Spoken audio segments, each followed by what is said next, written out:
As I said last time, Theodosius I splits the empire between his two sons Honorius and Arcadius.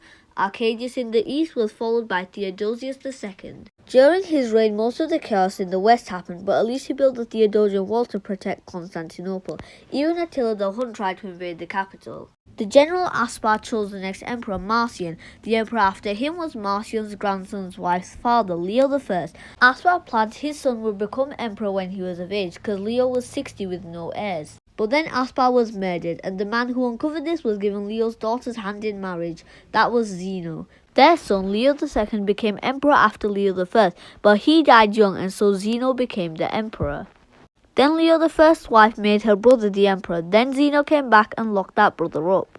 Zeno witnessed Romulus Augustus's reign and the end of the West, which was a real blow, but he couldn't really do anything about it. Then Zeno dies. Then comes his wife's other husband, Anastasius. He breaks the peace with the Sassanians, but he makes the empire super rich. But he had no sons, so he was like, whoever walks through that door next is the emperor. And that was the elderly Justin, head of the royal guard. Justin's 60-year experience meant he outmaneuvered all of his rivals, but even more famous is his nephew Justinian. Man, I kinda miss the old G days of the Roman Empire. Why don't we try and recreate it? We could do that. So he and his general Belisarius do exactly that, even taking back the city of Rome. This is now known as the Wars of Justinian. Justinian took laws from centuries ago, added in some Christian context, and compiled them into the Corpus Juris Civilis. However, during Justinian's reign, the empire experienced some pretty bad events like the plague. Justinian's successors continued to upkeep his success, although the Lombards take a lot of Italy. Maurice even helped the Sassanid emperor Khosrow get on the throne, and so they agreed to a peace.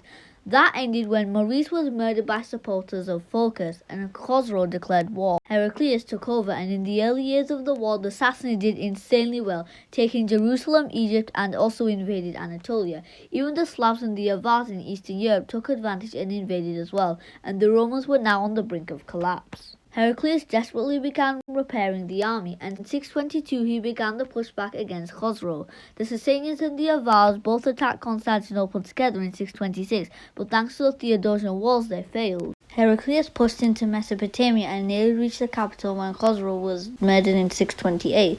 His son Kavad became the new Sassanian emperor, and he immediately sued for peace. Both empires had just tied themselves to the brink of destruction. Man, that was really tiring. I hope we don't have another war like that. Hey, we're the Muslims and we're gonna invade you. The Romans had just faced a war which had crippled them, and now they had to face the Arab invasion under Islam.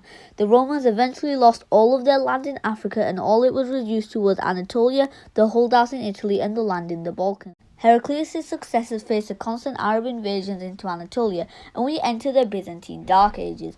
Everything declined and slowed down. There was even a 20 years anarchy. Leo the Azarian introduced iconoclasm, which basically means you have to destroy religious images.